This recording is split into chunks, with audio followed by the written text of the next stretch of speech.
Ауған соғысының ардагерісіз. Өз еркіңізбен бардыңыз ба? Кавказға барғанда бізге айтты. Осы жерде отырғандарын ыңғайларыңызға, үйлеріңізге жазыңыздар.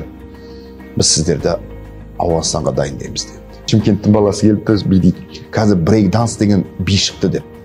Біз енді шыққанда ол білмейміз ғой неме. Сол көрсетші енді қалай билейді. Анау биленгенде біз тамсанып қарап отыратынбыз. Ой, алла мынандай билеуге болады екен ғой деп. Ата-аналардың аяушылығы, балаға аяушылығы көбірек болып кетті ма, бірдеңе болды. Ата-ана аяғанмен қоғам аямайды ғой. Иә, қазақта жақсы мақал бар. Балаңды аясаң дейді, аяма дейді. Біреуді түсіру арқылы өзін жоғары көтереді да. Өйткені шамасы тек солай. Соғып атқан міндетті түрде түрі бойшаң, өзі ірілеу болады. Ал соғылып атқан бала жіңішке, өзі шамасы жетпейтін сондай болып қалады. Көрдіңіз ба? Егер де анау соғып атқан бала тура өзінде мықты болса, оған тиісе алмайды ол. Көрдіңіз ба? Именно ананы угнетать етеді. Неге? Шамасы жетіп тұр ғой. Ана санасы жетпейді, шамасы жетіп тұр. Бір-біріне деген мейірім көбірек болсын. Ер мінездісін төбелесте емес, білім саласында көрсетсін.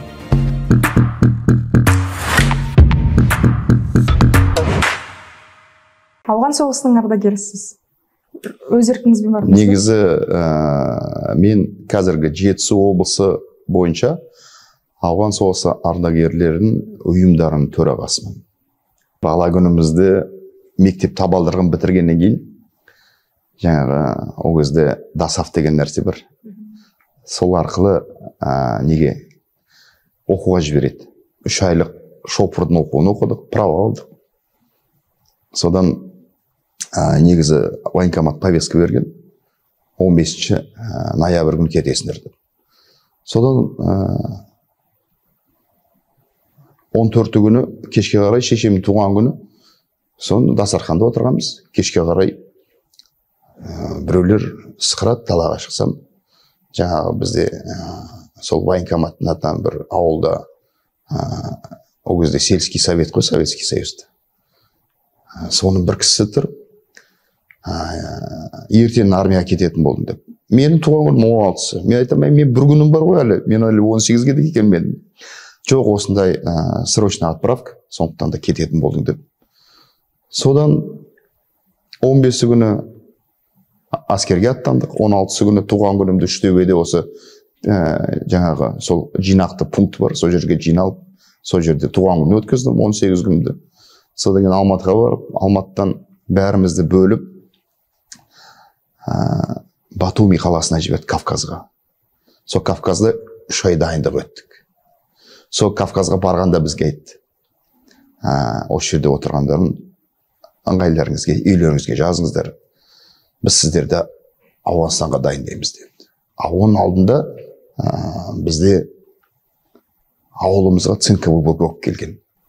Ауғаннан бір жігіт қайтыс болып. Соны біз бүкіл мектептен барып жерлегенбіз. Сол көз алдында тұрды. Ой, бұл енді о жаққа барғаннан кейін қайтам ба, қайтпайым ба деп сондай ойлар болды. Бірақ білмеймін, өзіміздің сол кездегі ойымыз жалпы 18 жасармыз ғой енді, ештеңеден. Және де өзіміздің жаңағы аталарымыз, мен өзі атам Ұлы Отан соғысы ардагері. Соларға қарап өстік. Содан кейін былай ауғанда қайтып келмеймін деген қорқыныш болған жоқ. Бірақ ой болды. Қайтып келмесем қалай болады екен деп. Содан кейін сол 3 ай дайындағаннан кейін жіберді Ауғанстанға. Сол жерде Газни деген бір провинция бар. Сол жерде 2 жыл жүрдік қой сол жерде. Колоннада жүрдік, тасымалды, жүк тасыдық, машинамен жүрдік, снаряд тасыдық. Ауған жерінде қаншама жаңағы жергілікті тұрғындарға дәрі-дәрмек, содан кейін мынау көбінесе мынау тамақтандыру дейміз ғой, сол өзіміздің қазақстандық ұндарды тартып жүрдік сол жерде. Сол жерде қанша мектеп салынды, қанша көпірлер салынды, қаншама сол ауған еліне көп көмек көрсетілді сол уақыттарда. Сөйтіп 2 жылымызды өткіздік. Аман есен 88 жылы вывод басталды. Содан бізді шығарды да неден қазір енді ол кезде құпия болатын, қазір енді қайдағы құпия, 30 жылдан астам уақыт өтіп кетті. Біз самолетке тиеді де Курильский острова білесіз бе, ол қай жерде? Жоқ. Негізі остров Сахалин деген бар, Приморский край. Поселок Соловьевка, сол жерге бізді бәрімізді алды да сол жерден ауғаннан шыққан боевой часть алды да сол жаққа бірақ апарды. Өйткені сол кезде бір Япониямен бір қақтығыстар болды ма екен, сондай. Бізді апарды сол жерге десантировать етті, сол жерде жаттық біз. 3 ай сол жерде жатып, содан кейін барып қайтадан үйге қайттық. Соны мен айтам, бізді не үшін апарғандарын мен түсінбеймін, өйткені біз мінім уже әскери мерзіміміз бітіп жатыр да, біз не үшін апарды екен, соны так түсінбедік. Бірақ та ел көрдік, жер көрдік, ол жақтан жаңағы Охотское море деген теңіз бар, сол жерге суға түстік. Одан кейін енді остров қой, остров Сахалинден қазір картаны алсаңыздар, бұл деген бәлем бай жердің бір жері ғой. Сол жерге барып, сөйтіп ауылға қайтып келгеніміз бір. Ол кезден сіздерде таңдау болған жоқ. Қазір таңдау болса, барушы ма едіңіз қайта? Егерде қазіргі кезде 18 жасымда болсам, кете берушім. Өйткені бұл неге менде бұрыннан ойлайтын болса, неге 18 жасынан 20 жасқа дейін әскерге алады? Өте психологтар күш жасаған ғой. 18 жасар мен 20 жасардың балаларына қорқыныш болмайды.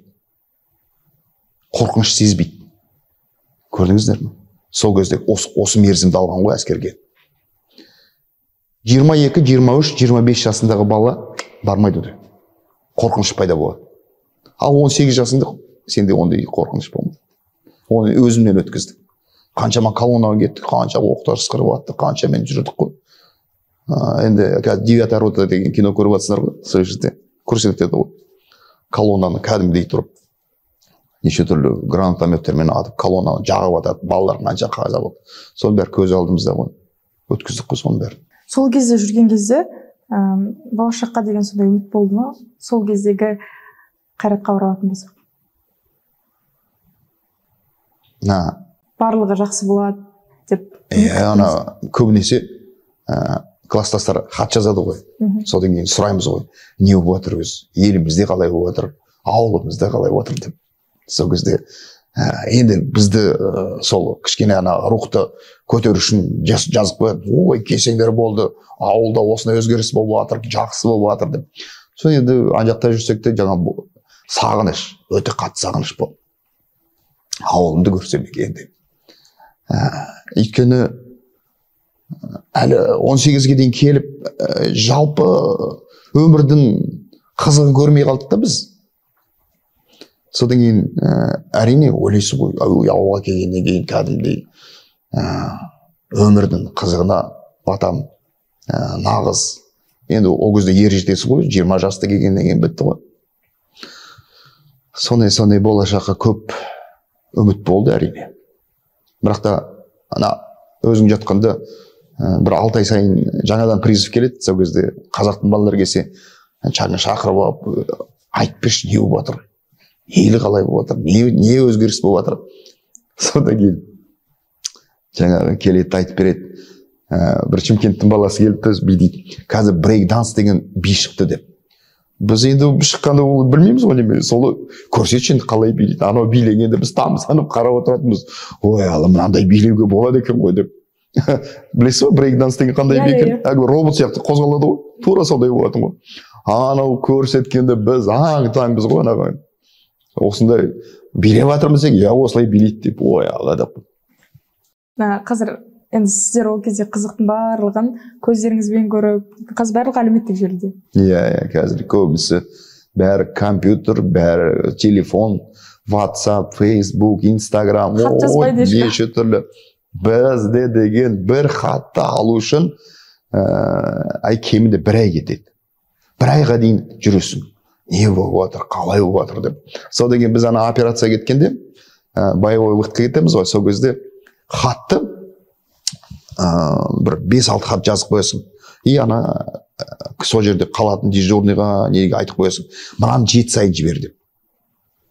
Сонда ауылдағылар ойлайды да, мынау постоянно сол неде отыр, жаңағы ешқайда шықпайды деген сияқты. Жазатынымыз сол 4-5 сөйлем ғой.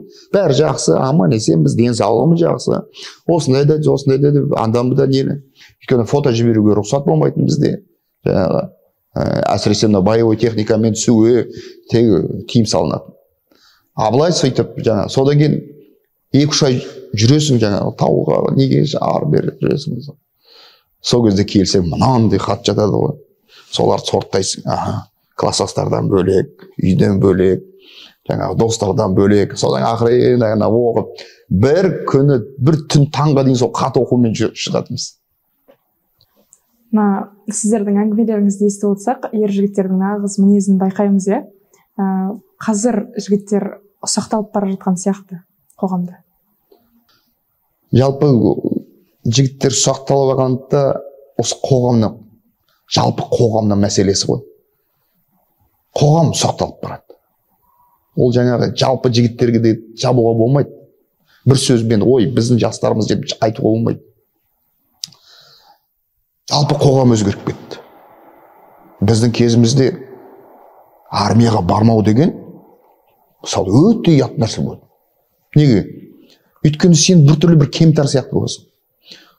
Әуелі алысқа бармай, біздің жаңа класстастарымыз қыздарымыз айтатын, мынау армияға барды, маған күйеуге тию болмайды. Өйткені ауру бұл армияға бармаған деген. Содан кейін көбінесе мына Үштөбеге келеді, жаңа покупательдерге алып кетеді. Сол жерде ілінбей қалса, ауылға қайту деген бітті, ол ату жазасымен тең болады. Армияға бармай қалды. Содан кейін ол қайтып келсе, үйінде тығылып жататын ол. Келесі повестка келгенше. Сондай болады. Қазіргі кезде балаларға 1 жыл әскер жасады да, оның өзіне қазір мынау осы әлеуметтік жүйе арқылы, мынау осы Instagram, Facebook, неше түрлі WhatsApp-тары бар бәрі. Соның бәрін әскердің кер жағын көрсетіп жатыр да.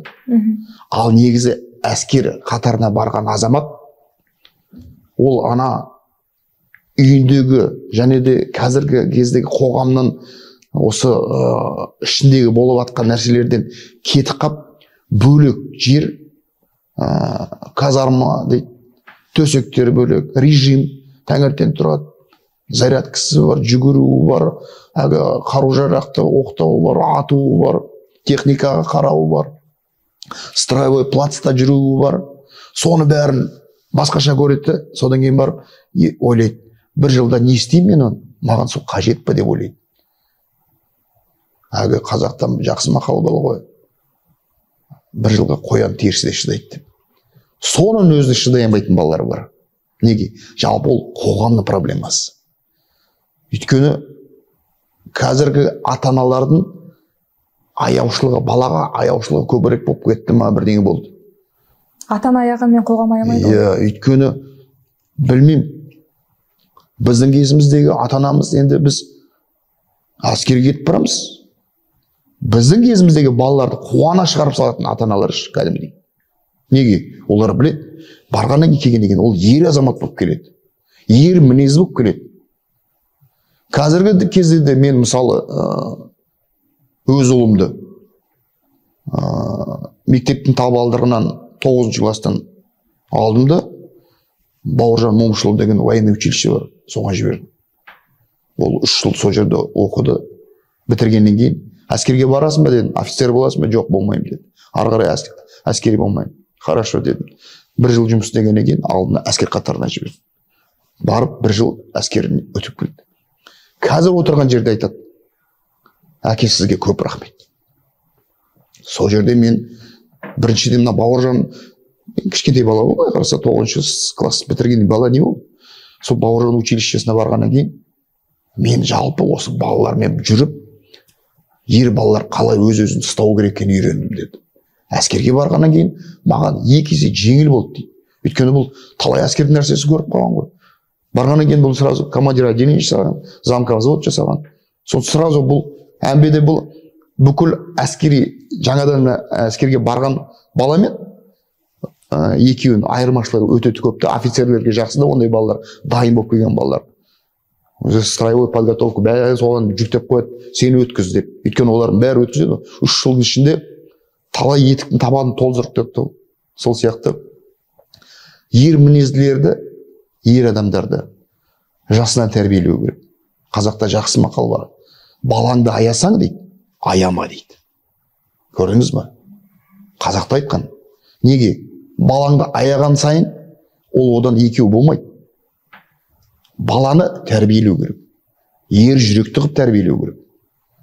Қазіргі кезде айтам ғой. Біз ауылда жүргенде мынау күн батқанға дейін біз есік алдынан көшеден үйге кіру деген проблема болатын біз.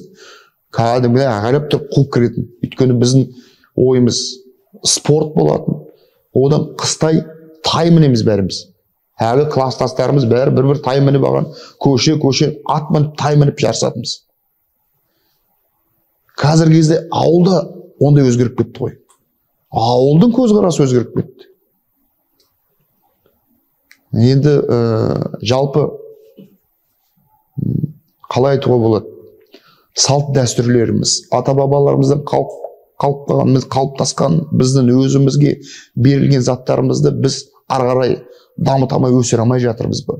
Жоқ, балаларға дұрыстап жеткізе алмай жатырмыз ба? Сол проблемалар болып тұр. Қазір өсіп келе жатқан ер жігіттер өздеріне сұрақ қою керек сияқты. Біз әрқашан айтамыз, қыз балалар өсіп келе жатқан, ол ертеңгі ана деп. Дәл солай, ол ертеңгі әке. Өзінің ұлына қандай үлгі көрсете алады. Мен сенің қазір сіздер өздеріңіздің ұлдарыңызға айтып жатасыз ғой. Мен бәлкім сіз сол соғыстағы кездеріңізді есіңізге түсіріп, ұлыңызға айтып жататын шығарсыз кішкене кезден. Ал қазіргі өсіп келе жатқан ер адамдар не деп айтады?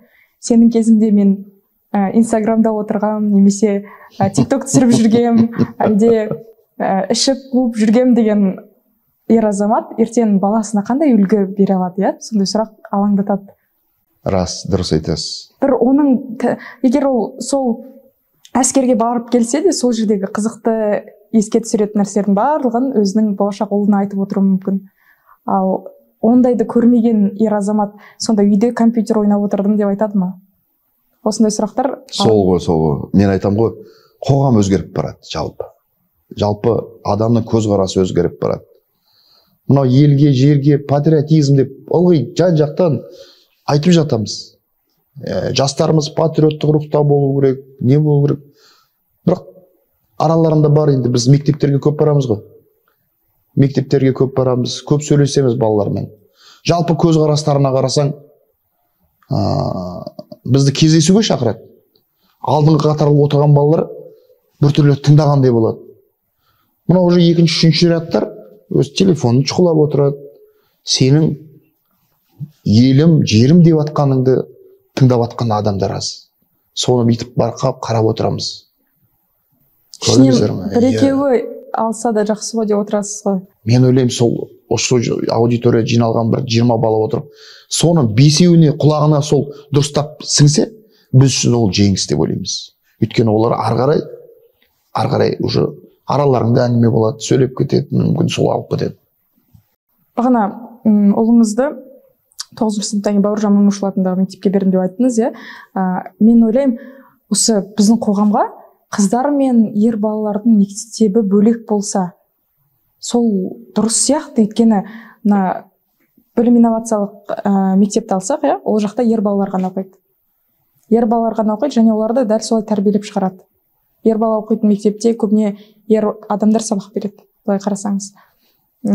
Сонда кішігірім бір не болатын сияқты. Енді жалпы ой сондай. Бұрындар да солай бөлек оқытты ғой. Енді біз мектепте оқығанда біздікі қыздар да болды, ұлдар да болды, бірге болды. Бірақ біз кеңес заманның білімінде болдық. Ол уақытта бағдарламалар да басқа, бәрі де басқа. Қазір кезде өзгеріп кетті ғой бәрі. Мына Қазақстан егемендік алғаннан кейін көбінесе шетелге еліктеп, шетелдің бағдарламаларын көп кіргіздік. Осы білім саласына. Көп өзгерді. Қазір мұғалімдердің өздері шатысады. Бағдарламалар келіп жатыр. Біреусін алып жатса, біреусі кіріп жатады. Мұғалімнің өзі шатасады, бала тұрмақ. Көрдіңіз бе? Сол жағынан қарағанда сол білім саласы да өте қиын болып кетті қазір. Бұрын қыздар, ұлдар төбелесетін, қыздар төбелеседі. Қыздар мен ұлдар төбелеседі. Ондай жағдайларда кездесіп жатады. Бір-біріне деген сыйласымдылық жоқ. Ер балалар қыз балаларға дөрекі сөйлеуі мүмкін, бұлағат сөздер айтуы мүмкін. Қыздардың көзінше тұра беру мүмкін, бұлағат сөздер. Қыздардың өзі де сондай болып жатыр да. Сонда алып қарасаңыз, бұның барлығы қоғам бір-біріне деген сыйласымдылығы жоқ сияқты қоғамда. Дұрыс айтасыз. Мен бір-екі рет байқап қалдым. Көшеде де өтіп бара жатқанымда. Осы мектеп жасындағы балалар сол 10-11 сынып екен. Бір-бірлерімен тұр. Темекі тартып тұрады бір-бірімен қарап. Содан кейін өтіп бара жатып, бір-екі боқ ауыз естідім. Ана ол 2-3 ұл тұр, 4-5 қыз тұр. Солардың көздерінше ана ұлдарға айтып жатыр, бірақ сондай боқтап, сондай жаман сөздер айтып жатыр. Сол тоқтадым да, бұрылдым да бергеш дедім ана балаға. Сен қазір көшеде тұрсың. Сен мысалы үйіңде тұрғанда осылай боқтайсың ба дедім. Үйіңде әке-шешеңмен көзінше, қарындасың, інілерің көзінше. Жоқ, боқтамаймын дейді. Онда неге сен мына былай қарасаң, тура сенің сыныптастарың, достарың ғой былай қараса. Сен сол боқ ауызбен өзіңді мен дәрежем үлкен, не болса көкірегіңді не ойда сен боқтап тұрсың? Сол әдет пе сенікі? Бұл сондай өз-өзін көрсету мақсатында жасайсың ба, сондай ма деп. Былай қараса қыз балалар тұр ғой. Соны қыздар тоқтату керекші. Сен не деп тұрсың сен? Сен бізді кім деп тұрсың? Сен біздің көзімізше неге боқтайсың сен? Сен бізді кім деп ойлап тұрсың деп бір-екі қыз айтсыншы соны. Ол екінші рет ойланушы еді. Көрдіңіз бе? Қазір қыздар да сол көніп кеткен. Ұлдар боқтаса, ұлдармен бірге тұрып, ұлдармен бірге боқтап тұра береді қыздар. Сол мәселе өте қиын да қазір. Ал енді төбелес жағынан айтатын болсақ, рас. Қыздармен төбелесіп жатқаны. Ұлдар енді баяғыдан қойшы енді. Ұлдар өзі табиғи бойынша инстинкт қой ол. Ұлдар бір-бірімен ол міндетті түрде күш сынасады.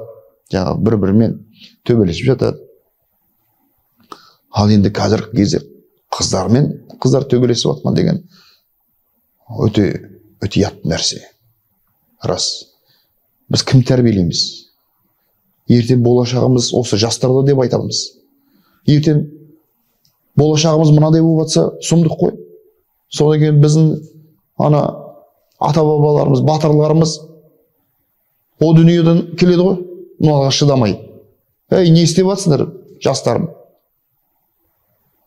Білектің күшімен, найзаның ұшымен қандай кең байтақ жер алып бердік сендерге деп.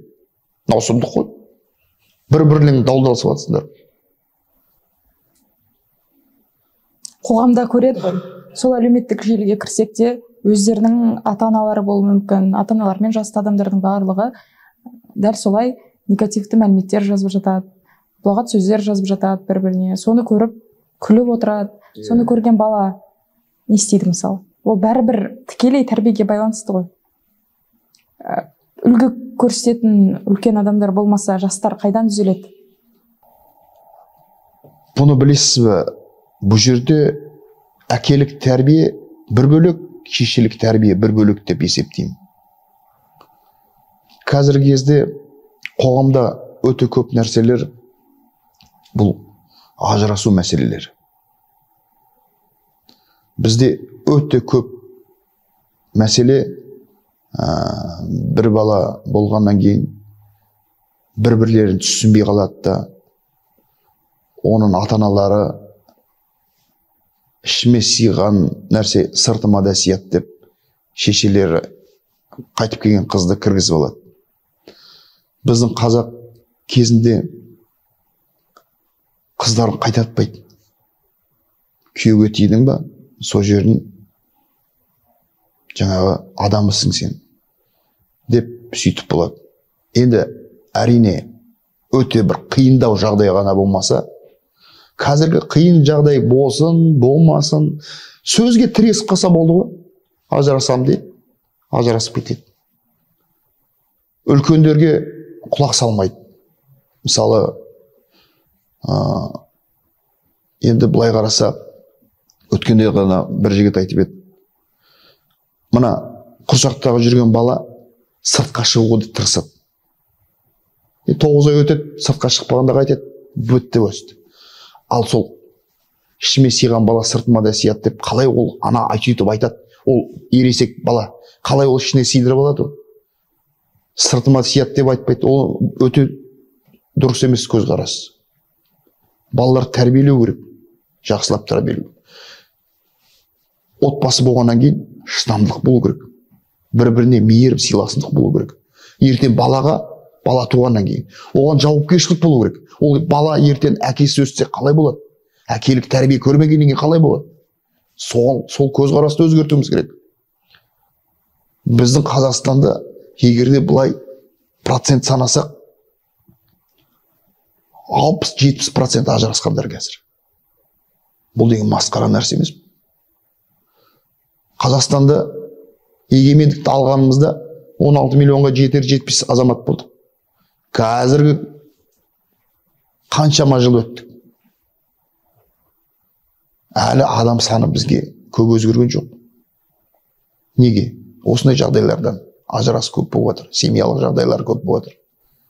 Содан да балалардың психологиясы әлсіз сияқты. Әрине, оның бәрі. Енді ойлаңыз, әйел адам ер баланы қалай тәрбиелейді?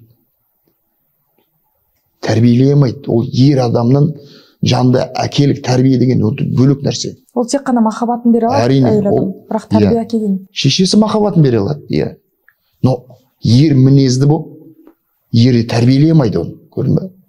Ол бала ертең сондай эгоист сияқты болады. Ол уже ер мінезді емес, қыз мінезді сияқты болып кетеді, көрдіңіз бе? Мүмкін сондықтан да осы мәселелер туып жатқан шығар қазір. Қазіргі бір-бірімен жаңағы санаспауы, бір-бірін сыйламауы, сондай мәселелер болып кетеді. Қоғам өзгеріп кетті, көп нәрсеге көзқарас өзгеріп кетті. Сондықтан да бұл өте үлкен проблема.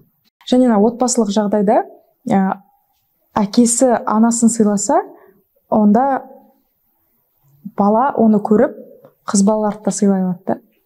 Көбіне былай ғой, үйдегі қарым-қатынас қандай, далада да солай көрсетіліп жатыр. Әрине. Мен бір жақсымен сұхбат барысында ер адам болған мемлекеттік қызметте, сонда сұрақ қойған мақсатта өзі айтады, тәрбиесі. Әкем анамды сыйлауға үйретті дейді, анам қоғамды сыйлауға үйретті дейді. Сонда осы сөзбен бүкіл сұрақтарымыздың шешімі табылып тұрған сияқты. Кішкентай балалар өскеннен ақ көрінеді ғой. Мына ата-анасын қалай бір-бірімен мейірім көреді, махаббатын көреді, бір-біріне көмектесіп жатқанын көреді, бір-бірімен жүргенін көреді. Бұның бәрі егерде әрине кешке дейін дырылдасып жатса, бір-бірімен ұрысып жатса, бұл бала өскенде ол тура соны қайталамағанда не істейді? Тура соны жасайды ғой. Сондықтан да ата-ана болудың өзі үлкен жауапкершілік қой. Ата-ана болу үшін ертең ол балаларың өскенде балаң қалай болады екен? Ертең ол балаңды жанұясы болады. Ол қалай болады екен деп соны ойлау керек. Біздің шешелеріміз айтатын. Ана әкелеріңе жатыр. Бірдеңе істедің бе, әкеңе айтамын деп сөйтіп әкемен тәрбиелейтін. Көрдіңіз бе? Егерде кешке дейін әкең дұрыс емес сенің, әкең не істейді саған деп сөйтіп болып жатса, онда уже басқа көзқарас, көрдіңіз бе? Ананы істемейсің бе, әкеңе айтамын деп сөйтіп бізді әкемізбен тәрбиелейді, көрдің бе? Әкенің рөлі, көрдің бе? Әкенің рөлі басқаша ғой. Қазір қоғамда әкенің рөлі мүлдем төмен ғой. Қазір феминисттер шықты. Мен соған келтіріп тұрмын ғой сол, көрдіңіз бе? Мен қоғамда өзім әкеммен өскен соң, бәлкім әкелердің қоғамда орны болған қалаймын. Мысалы, 8 наурыз аналар мерекесі деген бар, аналар күні деген бар, аналар қауымдастығы деген бар. Жалпы енді әйел адамға деген көп деген қолдаулар бар. Бірақ өзім әкемен өскен соң, ер адамға деген ондай бір қолдау жоқ қоғам тарапында. Ерлер мықты болу керек, ерлер жүктеп қойған, бірақ әкенің қоғамдағы орны бөлек екенін көтеру керек сияқты. Өйткені ұмытылып бара жатыр шынымен де. Ең бірінші әке ғой, қоғамда тұру керек. Иә, өте дұрыс айтасыз. Өйткені бұл мәселе жаңағы жанұядағы мәселені бастап әкенің әке ретінде сыйлататын анасы ғой. Көрдіңіз бе? Өйткені жаңағы жұмыстан шаршап келеді, нетіп келеді. Мына Тұрсынбек Қабат ылғи күліп айтады ғой. Біз дейді бәрін әйелге жүктеп қойғанбыз дейді. Ана шешеңе баршы, шешең біледі. Пап, мен ана не кием? Шешең біледі деп. Жалпы сөйтіп әбден шешесіне беріп қойғанбыз дейді. Негізі ер адамның көзқарасы өте мүлдем басқаша. Ер адам басқаша қарайды өмірге.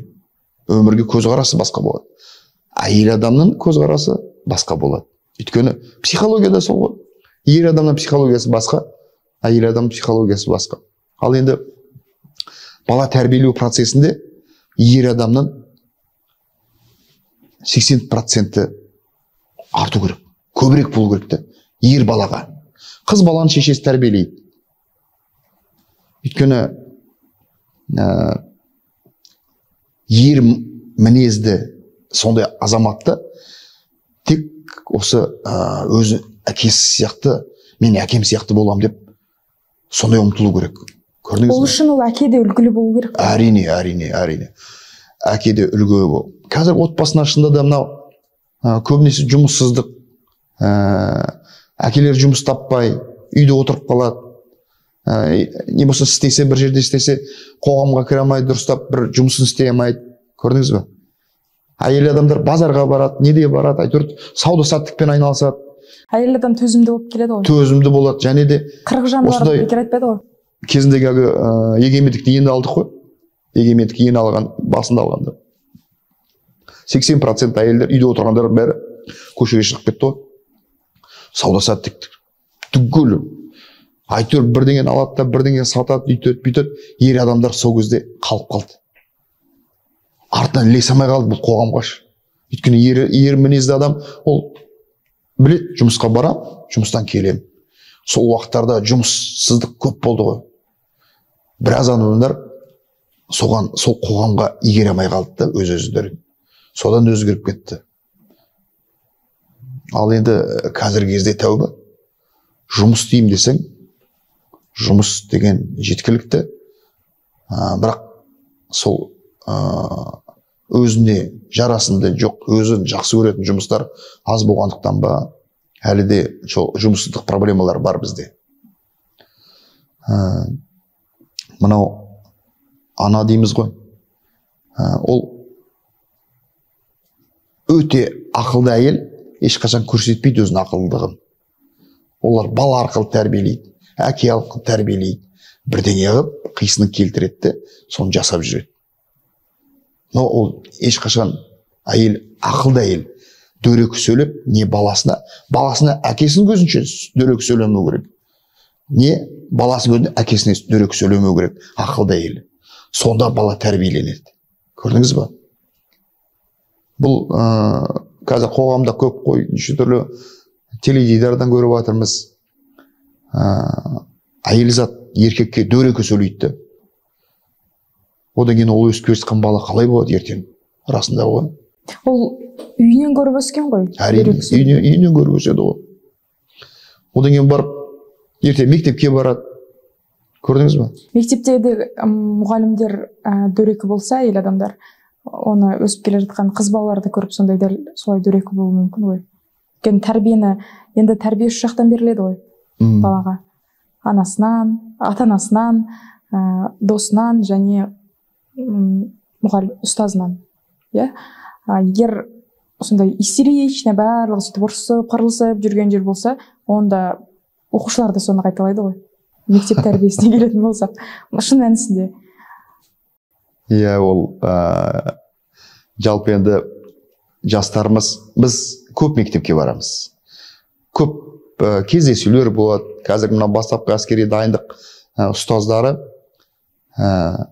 көп көңілі отады. көңіл бөліп жатады осындай жаңағы тәрбиеге, мына патриоттық тәрбиеге іс-шаралар өткізіп жатады. Соларға барып қарап отырамыз. Балалар жалпы талпынады, бірдеңе істегілері келеді. Кішкене шикізаттары да көп болады. Сол сырттарына қарап отырамыз да, өзімізді кезіндегі мектепте біз оқыдық қой. Соған салыстырамыз да. Бәрі жаман деп айтуға болмайды. Проблемалар бар, әрине. Қоғамда проблема жетеді. Оның бәрі бірігіп істеуге болады. Шығу себептерін тауып, шешу жолдарын ұсыну. Дұрыс айтасың.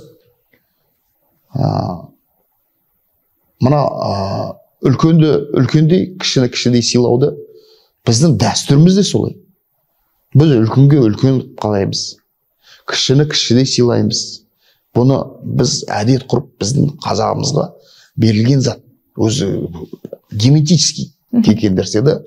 Сондықтан да біздің қазағымыз былай қараса өте мықты халық. Мынау бізде қанша ашаршылық болды, қанша мынау отан соғысында қанша қаза болды. Бізде өте халқымызда қырылған нәрселер өте көп болды.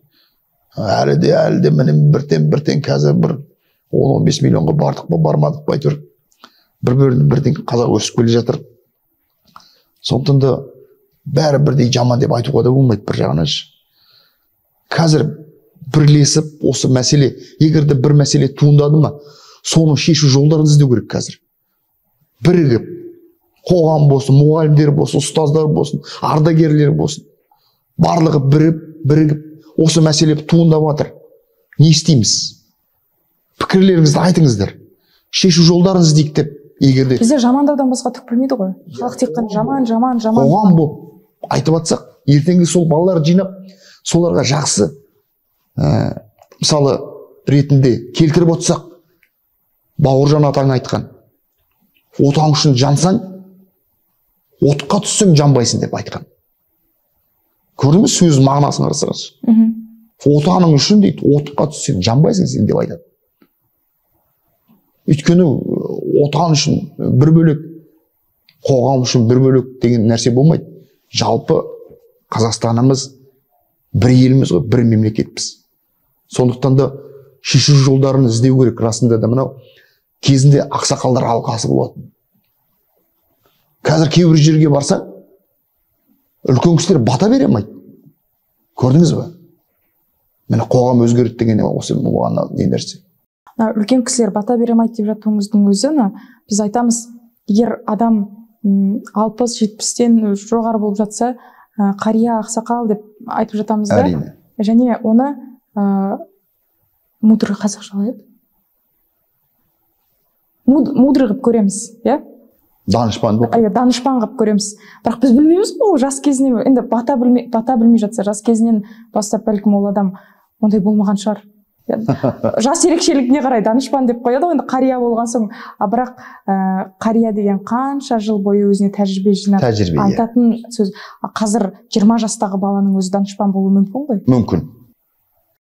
70 жасқа данышпан алысқа бармай, сіз білесіз бе? Қазір біздің арамызда, осы қоғамда қазір жарқырап тұрған, жұлдызы дүркіреп тұрған, алысқа бармай біздің Димаш Құдайберген. Қытайға барып ана Айым Сенгерге қатысты. Қазір дайдидайды миллиард Қытай айтады. Білесіз бе? Қазақтың бір-ақ өлеңі. Шыққанда Америкада домбырамен бір 100 мың ба, 200 мың ба адамнан ортасында тұрып, домбыраны тартып, қазір американдықтар домбыра сатып алады екен. Жалпы мен айтам ғой, содан кейін Димаштың сөзін байқасаңыздар, көзқарасын өмірге байқасаңыздар, қандай керемет нәрселерді айтады. Өзі жап-жас бала. Былай қараса әлі 30-ға да келген жоқ. Көрдіңіз ба? Әлгі бекер айтпайды. Жасынан сұрама, көп көргеннен сұра деп. Сол бала көп көрген ғой, көрдіңіз ба? Қоғамда жүреді, жан-жақты, жан мемлекеттерде жүреді. Қаншама мемлекеттерге концерт беріп жатыр. Одан бөлек әжесінің тәрбиесі ғой. Әрине, содан кейін ылғи ана әжесі мен атасын айтып отырады. Иә. Ана әке-шешесі, иә, енді олар қоғам қайраткерлері, әртістер бәріне бірақ та атасы мен апасының тәрбиесін алған, көрдіңіз бе? Ол бір бөлек. Сондықтан да мен айтам, қазіргі кезде мына қоғамнан өзгеріп баратқанда біз мына социалистік өмірден капитализмге көшу мақсатында өзіміз білмей қалдық қайда жүріп жатқанымызды. Инновациялық мемлекетке көшіп кеттік. Инновацияға кетіп қалдық бәріміз. Сол орталық қалып қалды да бізде. Біз біттен баспалдақпен көтерілген жоқпыз. Біз алдықта шорт кестік та басқа мемлекетке көшіп кеткен сияқты болдық. Ортасы қалып қалды. Көп адам түсінбей қалды әуелі мынау. Енді міне тек келе жатыр. Қазір тіл мәселесіне көп көңіл аударып жатыр. Мысалы, ой мінезді, жақсы сөйлейтін, жақсы пікірлер адамдар қазір шығып жатыр. Бұрын, осынан бір 10 жыл бұрын концерт тек СНГ көлемінде артистер келіп қоятын, Ресейден келіп жатады, Тимати тағы басқа деген келген кезде жиналатын ауқымды аудиториялы адамдар келген кезде, қазір өзіміздің кішігірім Қазақстаннан шығып жатқан жас балалар қандай адамдарды жинап жатыр. Ой, мен айтамын. Концерттері. Стадион жинайды ғой балалар қазір. Иә, жас балалар. Қазір бір кішкентай аудитория емес, стадион жинайды ғой балалар. Өйткені рас, жастарымыз өте мықты, жастарымыз көп. Және өздері әлеуметтік желіні дұрыс қолданып. Дұрыс айтасың. Енді мен саған соға айтып жатқаным. Бәрі жаман деп айтуға болмайды. Бізде неғұрлым жақсы жақтарымызды көбірек көрсетуіміз керек. Мына қазақта болып жатқан, осы мемлекетімізде болып жатқан жақсы жақтарын көбірек көрсетуіміз керек жастарға. Міне, мысалы, мынау болып жатыр, мынадай жаңалық болып жатыр. Керемет деп. Кешке дейін егерде анау жаман, мынау жаман деп жатсақ, расында да оның ары қарай балалардың да көздері өзгереді ғой, көзқарасы өзгереді. Өйткені бұның бәрі әлеуметтік жүйелер ғой, міне. Өзіңізде осыны қазір салып жатырсыздар. Осы біздің екеуміздің сұхбаттасымызды айтып жатасыз. Міне. Осындай болды, біз қазір тақырыптарды қозғап жатырмыз. Біреу көреді, біреу көрмейді, біреуге қызық болады, біреу қызық болмайды. Бірақ та осы қазіргі кезде теледидардан қарағанда осы ақпаратқа көп көңіл бөледі. Көп қарайды, расында да. Мына қыз не деп жатыр екен, мына кісі не деп жатыр екен деп, жаңағы орта жастан бастап, әрине үлкен кісілер енді бұған кірсе кіреді, бірең сарай. Қазір кіреді ғой үлкен кісілерде. Таңертең WhatsApp-ыңды ашып жатсаң, үлкен кісілерден кәдімгідей открыткалар келіп жатады ғой. Иә. Анау үлкен кісілер бұл даналар ғой. Негізгі қарияларымыз, апаларымыз, үлкен кісілеріміз аман болсын. Өйткені ол кісілерге қарап біз өсеміз. Біз ылғи қазіргі кездерде де мысалы қай жерге барамыз, үлкен кісілерге бата сұраймыз. Үлкен кісілерден өнеге аламыз. Сол кісілерге қарай бой түзейміз. Жақсы бір өлең бар ғой. Анасы бар адамдар ешқашан қартаймайды дейді. Сол бала болып, анаң болғанда әлі бала болып жүре бересің, өзің немерең өсіп жатса да. Өйткені уақыты келмейді. Сол сияқты қарттарымыз аман болсын, расында да. Салиқалы ұрпақ болсын бізде. Көрдіңіз бе? Қазір жастарымызға бір тектен осы қоғамымызды өзгертуге барлық күшімізді саламыз. Қазір біздің ардагерлеріміз әр мектепке осы 15 ақпанда бізде кеңес әскерінің ауған жерінен шығарылған күні. Сол уақыттарда бүкіл мектеп тура орындарынан тұрғандай 5 ақпаннан бастап, ана 15-не дейін тырысады бүкіл шараны өткізуге. Бір 10 күнде. Мен айтам ғой, бір күнде 2 мектеп, 3 мектепке баратын күндер болады. Сонда мен айтам, жыл бойы сендер осы неге жасамайсыңдар? Жыл бойы. Бұл тәрбие жыл бойы кету керек қой. Тек қана 15 ақпанға қадалып қалмай, біздің ардагерлерімізді сіздер қазір пайдаланыңыздар деймін да. Өйткені ақыл айтатын, ақыл тоқтататын осы кісілер қазір бүкіл тәрбиені беретін біздің ардагерлер. Жақсыны да, жаманы да бетке айтатын біздің ардагерлер. 18 жасында оқ көріп, қан көріп келген азаматтар. Олар балаларға жаман деп айтпайды. Жаман бол деп айтпайды. Тек қана осы болашаққа бағыт, жақсы бағыт беріп жатады.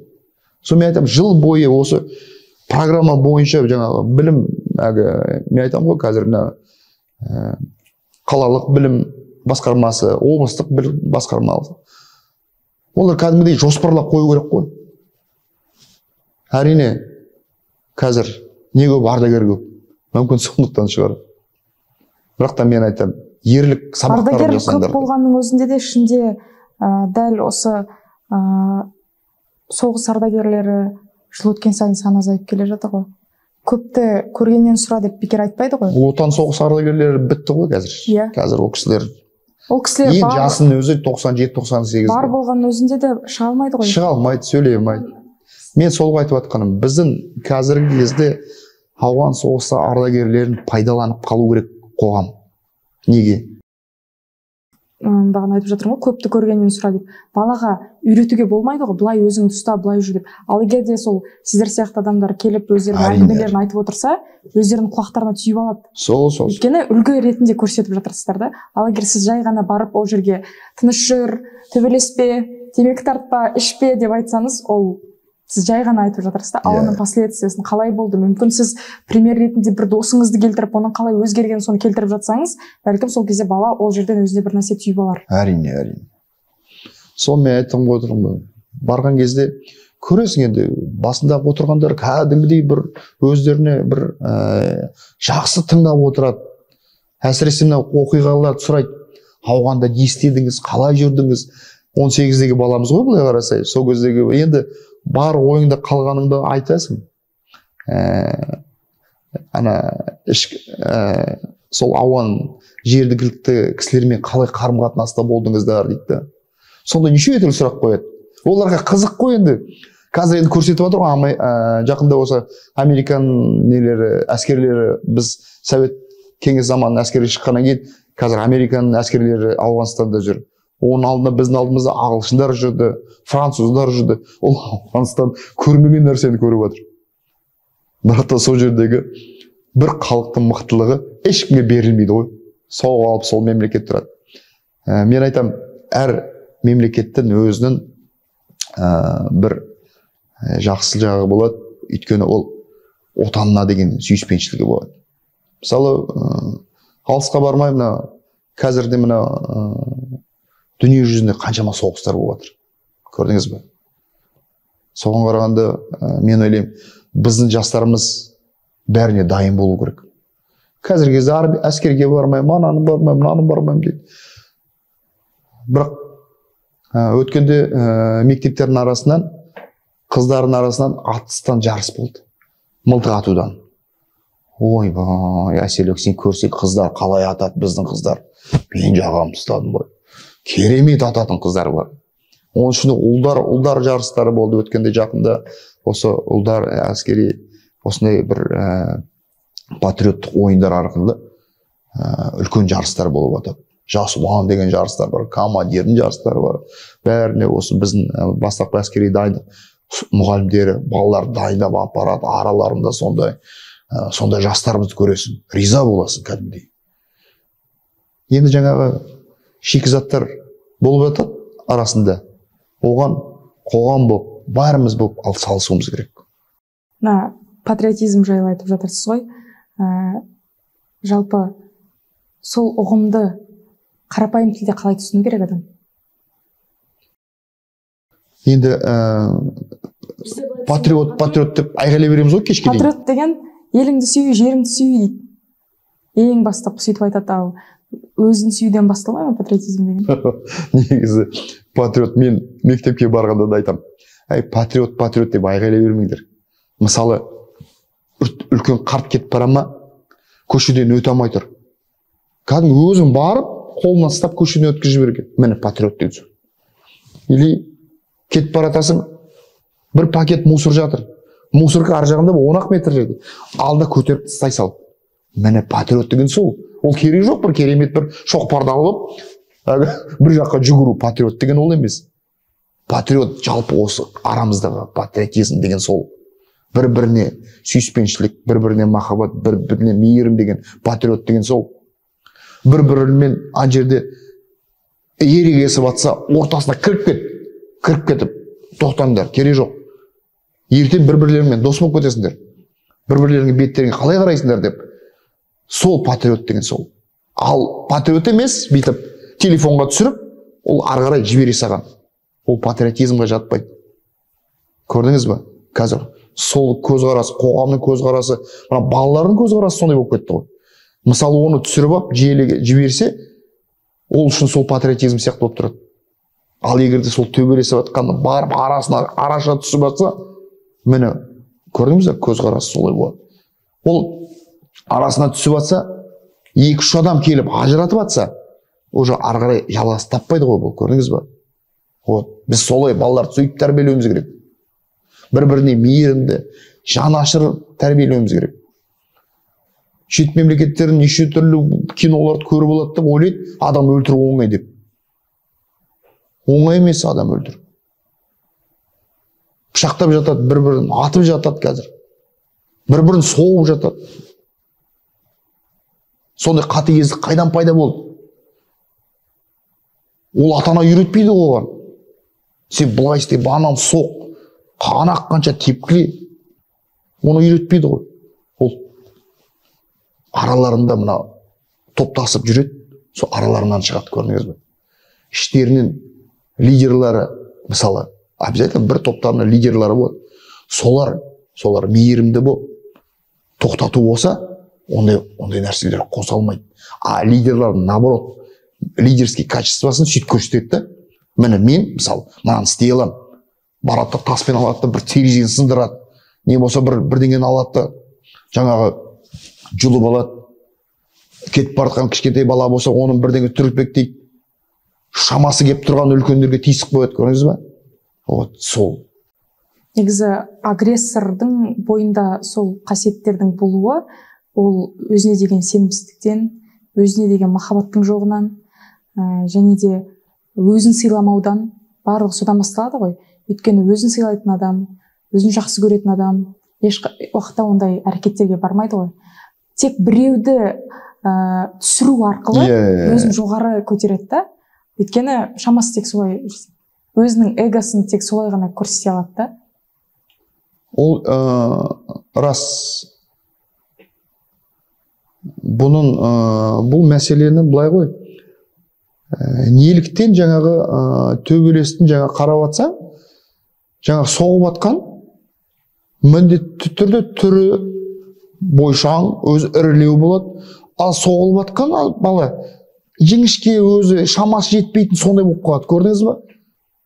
Егер де анау соғып атқан бала тура өзінде мықты болса, оған тиісе алмайды ол. Көрдіңіз бе? Именно ананы угнетать етеді, неге? Шамасы жетіп тұр ғой. Ана санасы жетпейді, шамасы жетіп тұр. Қазақта күшті мақал бар ғой. Білекті 10-ды жығар дейді. Білімді 1000-ды жығар дейді. Анау білімі де санасы да жетпей тұр ғой. Мынау менен күші де аз, шамасы да аз. Көрдіңіз бе? Мәселе содан туып тұр ғой. Сол соғып атқан бала егерде мықты болып, жігерлі болып, күшті болып тұрсыншы, ана оған жол алмақ тұрмақ, айналып өтереді. Анаға шамасы жетіп тұр ғой, көрдіңіз бе? Содан кейін сондай туындайды. Ал ода сана жетпей жатыр. Мұны менен кіші ғой, шамасы аз. Мен бұны қазір соққанымен не пайда бұл? Дұрыстап түсіндіріп айтпаймын боданша деп. Егерде диалог ретінде түсіндірсе, оны басқаша ғой, көрдіңіз бе? Ал оны жоқ, оның итермей айтқан артынан бар ғой. Соғайық, бүйтейік деп, артынан итермелейтіндер де бар ғой, көрдіңіз бе? Міне, мәселе содан туып тұр. Осы қоғамда көптеген мәселелер шығып жатыр. Дәл осы әлеуметтік желілерде шығып жатқан негативті мәліметтер, құқық бұзушылық, төбелес тағы басқа болса да, соны көріп жатқан ата-аналар балалармен бір отырып сөйлесе ме екен деген сұрақ туындайды да. Өйткені жай ғана көре салып, мен балам да бәрі жақсы ғой деп қарай салу мүмкін ғой. Енді жалпы сөйлеспейді деп айта алмайсың. Әрине, әр ата-ана өзі баласы үшін қарғада өзін балапанын әппағым деп неге айтады, білесіз бе? Жанашиды ғой. Жанашығаннан кейін сөйтіп болады. Мысалы, ал енді осындай нәрсені тыныш қалдырмау керек.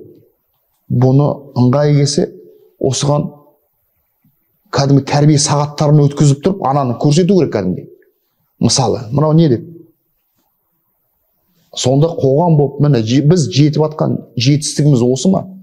Біздің аталарымыз, ата бабаларымыз бізге осы жерді сол үшін алып берді ме? Ертең бұзылып жатқан мына сырттағы елдердің бәрі біздің Қазақстанға қандай көзқараспен қарап отыр? Мынандай кең байтақ жерді қазақтарға не үшін өздері бір 20 миллион халық? Мен айтамын ғой, басқа мемлекеттерде бір қалада 20 миллион адам тұруы мүмкін. Бізде бүкіл мемлекетте 20 миллион тұрады. Ойлаңыз. Қазақ болып мықты болу керек. Мына басқа ұлттар соны көріп, біз үшін қандай ой пікірде болады? Ойлаңызшы. Бір-бірін жеп жатыр дейді ғой. Сұмдық қой. Қазір бізде қаншама ұлттар тұрады осы Қазақстанда. Біз бір-бірімізбен тату тәтікте жақсы тұрып жатырмыз. Біз бөліп отқан жоқпыз. Сен орыссың, сен корейсің, сен ұйғырсың, сен шешенсің деп. Біз бөлмейміз. Қазақ сондай мейірімді халық. Бір-бірімізбен қарым-қатынаста боламыз. Бір-бірімізді сыйлаймыз. Әлі күнге дейін менің көршім орыс. Наурыз болса, наурызбен құттықтайды. Олардың әлгі мейрамдары болса, мен оларды құттықтаймын. Сөйтіп бір-бірімізге қарым-қатынаста өскенін қаламыз. Қоғамда эгоизм көбейіп жатыр ғой, каждый өзінің ғана жағдайын ғана ойлап жатыр да, басқаларына қарамайды. Тек өзінің айналасындағылардың бәрінде барлығы дұрыс болса болды, бірақ қоғамдағы жай ғана айта салу мүмкін, біздің Қазақстан қашан өзгереді, осы ма жаңа Қазақстанымыз деп. Ондай нәрселер көп. Соған тоқтау болатын жақсы қоғам болу керек. Көзқарасты өзгерту керек. Саналы болу керек. Өйткені санасыз болса болмайды.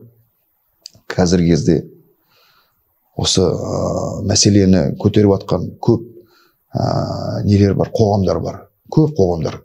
Осы тәрбие жағын көтеріп жатқан көп қоғамдар бар. Сол жеткіліксіз бола ма екен? Жоқ, әлде біз жастарымызға соны жеткізе алмаймыз ба екен? Сондай мәселелер туып жатыр. Ойлайық жобасы осы қоғамда болып жатқан өзекті мәселелердің ойын тауып, бірге лайықты оймен бөлісіп, болашақ жастардың өмірін, оларда қандай өзгерістер болады, Қазақстанды қалай өзгертуге болады, жастарымыздың санасын қалай өзгертуге болады, осы мақсатта ойланайық деген мақсатта ашылған болатын. Біздің жобамызға қонақ болып келгеніңізге үлкен рахмет, өйткені осы уақытқа дейін біз қанша уақыт бойы қыз балалардың тәрбиесі жөнінде шығарылымдар шығардық. Енді ер мінезді, ер балалардың мінезі, жалпы қоғамда жетіспей жатқан мәселелерді шешуге сізді қонақ ретінде жібергеніне, келгеніңізге үлкен рахмет, қонақ болып. Сіздерге рахмет. Енді сол жігіттерге айтар бір үніңіз болса? Мен қазіргі жігіттерге, мәне қазір өсіп келе жатқан ұрпаққа айтар едім. Жалпы ата бабаларымыз қандай қырғын соғыспен осындай жерді алып берді бізге. Сол жерді сақтап қалайық. Бір, екіншіден, мынау бір-біріне деген мейірім көбірек болсын. Ер мінездісін төбелесте емес, білім саласында көрсетсін. Және де осы қоғамға деген, отанға деген сүйіспеншілігі ары қарай дамытып өсіруіне үлкен күш, үлес қоссын осы елімізге. Сол кезде мен айтамын, сол кездегі балалар біздің мықты болады деп ойлаймын. Қазір көріп атамыз, шет мемлекеттерге барып балалар олимпиадалар ұтып жатыр, қатты қуанамыз. Соларға еліктейтін балалар көбірек болсын. Біздің чемпиондарымыз бар, олимпиада чемпиондарымыз бар, күресшілеріміз, боксшыларымыз бар, бәрі. Сол сияқты туды көтеретін, Қазақстанның туын көтеретін сондай жақсы салиқалы ұрпақ болсын. Жалпы жігіттерге айтатыным, ер мінезді болсын.